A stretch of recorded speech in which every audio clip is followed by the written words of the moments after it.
द्वौ भूतसर्गौ लोकेऽस्मिन् दैव आसुर एव च दैवो विस्तरशः प्रोक्तः आसुरं पार्थ मे शृणु।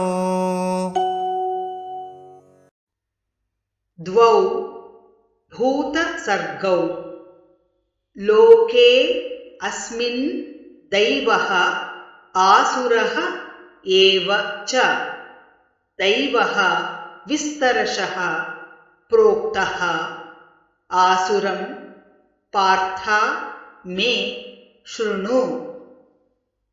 द्वौ भूतसर्गौ लोकेऽस्मिन् द्वौ भूतसर्गौ लोकेऽस्मिन् दैव आसुर एव च दैव आसुर एव च दैवो विस्तरशः प्रोक्तः दैवो विस्तरशः प्रोक्तः आसुरं पार्थ मे शृणु।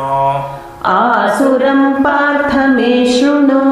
द्वौ भूतसर्गौ लोकेऽस्मिन् दैव आसुर एव च द्वौ भूतसर्गौ लोकेऽस्मिन् दैव आसुर एव च दैवो विस्तरशः प्रोक्त आसुरं पार्थ मे शृणु।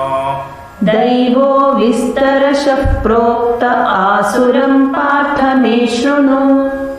द्वौ भूतसर्गौ लोकेऽस्मिन् दैव आसुर एव च दैवो विस्तरशः प्रोक्त आसुरं पार्थ मे शृणु। द्वौ भूतसर्गौ लोकेऽस्मिन् दैव आसुर एव च दैवो विस्तरशः प्रोक्त आसुरं पार्थ मे शृणु।